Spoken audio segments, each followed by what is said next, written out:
Tony D and Little Jonah in the background, and this is a screenwriter's rant on Wakanda Forever, Black Panther Part 2. Smash like and subscribe. Thank you for smash liking and subscribing.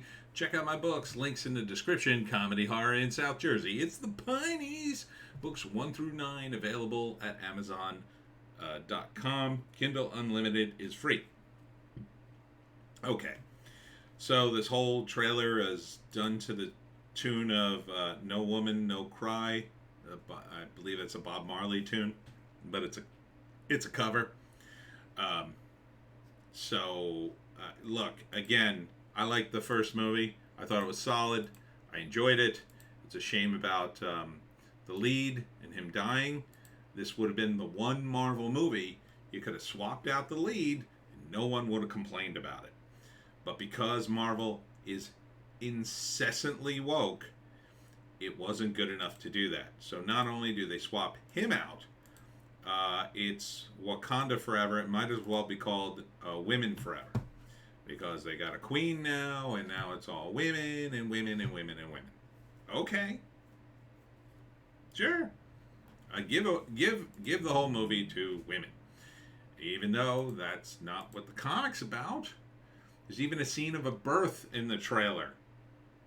Okay, I guess they're queuing up the new, uh, the new Black Panther, who will be, of course, trained by women, and he won't be as effective, but we'll prop him up. Namor's in this for some reason, and there's been a lot of hilarious memes about the look of Namor. Namor is late to the game. And you have to understand the Marvel Universe, which nobody apparently in Hollywood bothered to do. Um, uh, Namor was first. He was one of the first. Not one of the last. One of the first. So you bring in Namor late in the game. You woke up Wakanda as hard as possible, because it's nothing but women, women, women in the trailer anyway. You got Martin Freeman in it for some reason. It's coming out in November. I mean, what is this movie going to be? I mean, the first movie, solid. Solid. The part of the problem with the entire concept of Black Panther is he wasn't a gigantic character in the Marvel Universe. He was kind of a cool one, but he didn't have a huge bench of bad guys. He had a few. And the intrigue within his kingdom is part of the deal, and they just seem to have just said, "Oh no, we're gonna get rid of all that and just have all the women run things." Like, yeah, does that sound like an ancient civilization to you? It doesn't. But okay, ladies, you want to play this game? Let's see how the second movie does. Let's see what happens when the box office isn't super strong and you come out and start screaming, there's a bunch of bigots won't see the first movie. First movie or the second movie. First movie made $1 billion. It was a huge hit. So you're going to call the same fans bigots because they look at this trailer and go, well, that doesn't look really any good. What I think a lot of the fans wanted to see was Letitia Wright become Black Panther, right? And have this intense trailer in which they explain how the previous Black Panther dies. I assume he dies by looking at this tribute to him here. He died, right? He died fighting for Wakanda or something. That would be a good way for him to go out, right? You don't show it because you can't, or maybe you show it because you can. CGI in the suit. He dies defending Wakanda from some huge, huge guy he couldn't possibly beat by himself, right? And Letitia Wright was trying to save him. At the last minute, something goes wrong, and she has to become the new Black Panther because there's nobody else to take his place, right?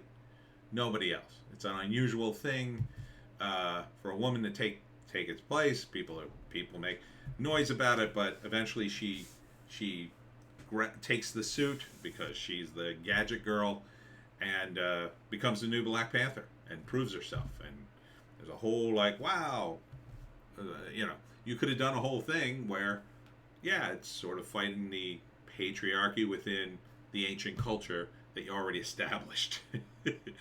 a little bit. Not that she's fighting the patriarchy, but that she proves that she can be Black Panther too, and they make a rare exception for her to be Black Panther, as opposed to, oh, we're just going to make this a movie about women doing women things, and don't say anything negative about women, because women. Marvel Comics. It's not. I don't think this is what the fans want to see. They want to see another Black Panther movie, this time with Letitia Wright in the lead. You bring back Claw, you bring in some other villains. I don't know. I guess Namor can be in it. I mean, again, Namor. You're really hitting the wrong note with him, I think. Oh, God, yes. You're throwing Namor in Wakanda Forever? Why? Okay, he's going to be the bad guy. I guess he was sort of a bad guy. He would sort of flip back and forth. But he's kind of a weird character to explain in the Marvel Universe without the Fantastic Four, without the Avengers, of which he was also in. So, I'm sure they have some explanation, but is this going to jibe with Black Panther? You already had a situation where you have to replace the lead, right? Why not make it a little more straightforward, at least for this movie? I assume a third movie will be in the works. Even if this movie totally bombs, they'll probably do a third movie. I don't think it will totally bomb. I don't think it's going to do as good as the first one, but you never know.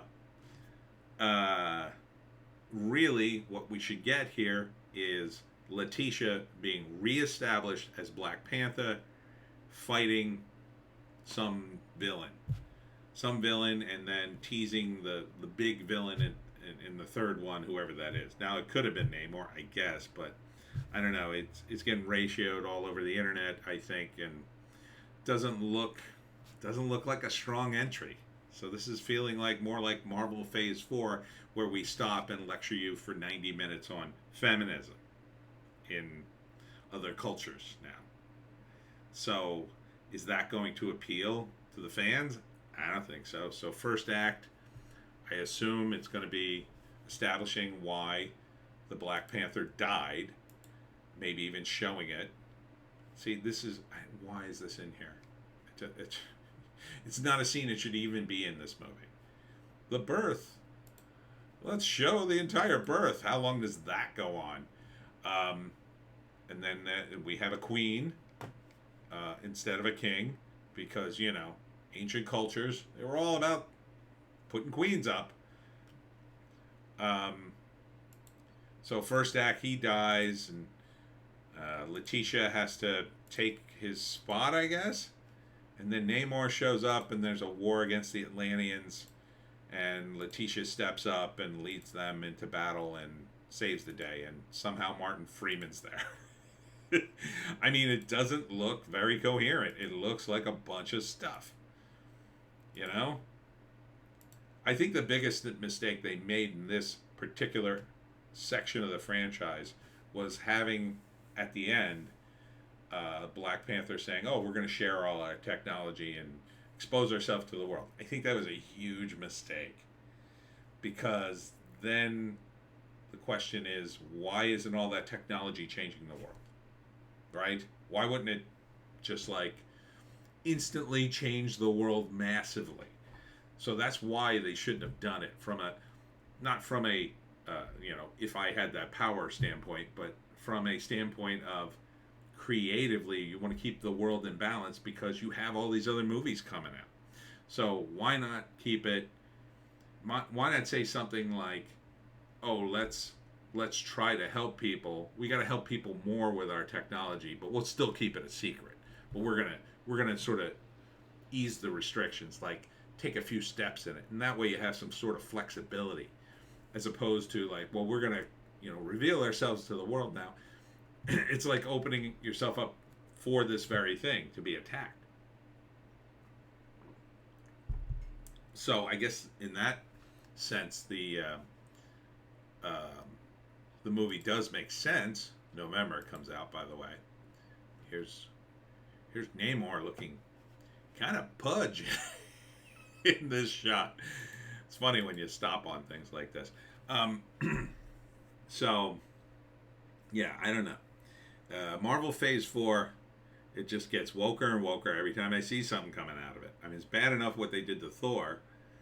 You don't even have Boseman here to sort of balance it out. At least if he was here, you could say, well, and even if they emasculated him in the movie, he'd at least be there. So I don't know. I don't know what they're going to do here. It doesn't look great. It's a shame. Again, they could have made this movie work. If they hadn't woke up the entire franchise, it would have been the exception to the rule. Instead, it's just going to look like, oh yeah, it's another thing. You're tiring out the fans. You're just tiring them out with this stuff. And again, you're trying to make this appeal to women. Women don't read comics as a rule. Yes, some of them do, but most don't. And it's very easy for them to go on Twitter, go on social media and say, oh, Wakanda Forever, I can't wait to see that, and then never see it. Because the only reason they probably saw the first movie is like their boyfriend was like, oh yeah, let's go see Black Panther. Oh, I'll go see it.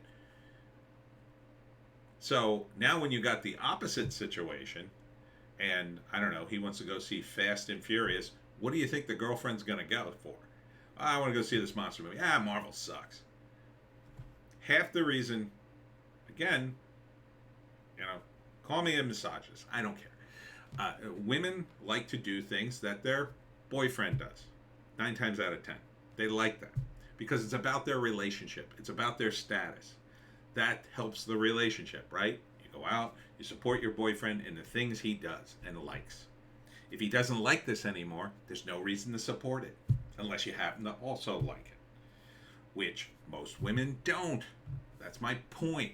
Most women don't. Look at the statistics.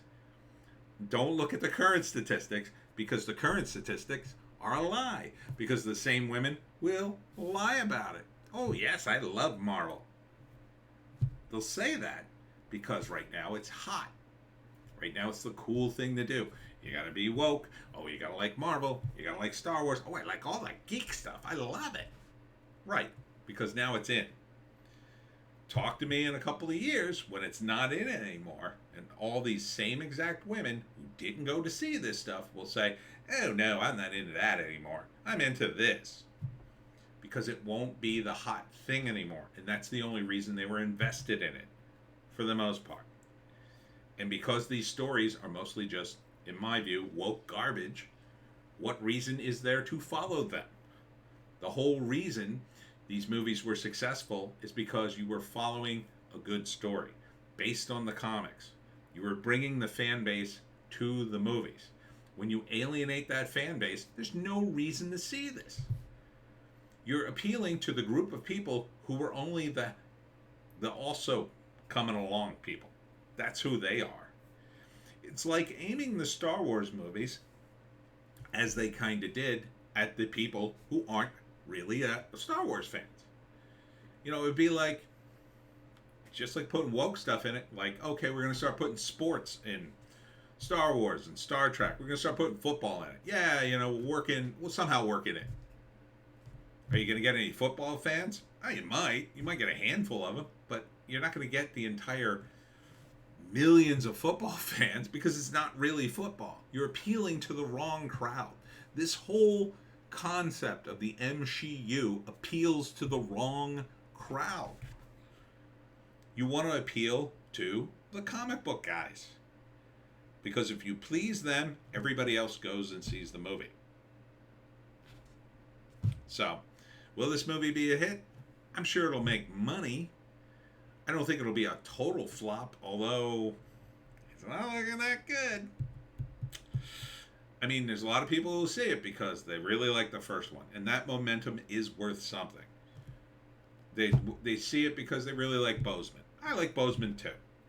I did want to see this movie. I wanted this movie to be good. I wanted this to be the exception to the rule of the MCU Phase 4. But it looks woker than ever. So, will I go see it? Probably not. Or I'll probably wait till it's free somewhere online, and then maybe I'll watch it. Or I'll wait for the reviews, and when I hear the nerds go, oh God, you'll never guess what they did with Namor and this scene and that scene, I'll go, I don't need to see this. Why do I need to spend $12 or whatever the hell movies cost anymore?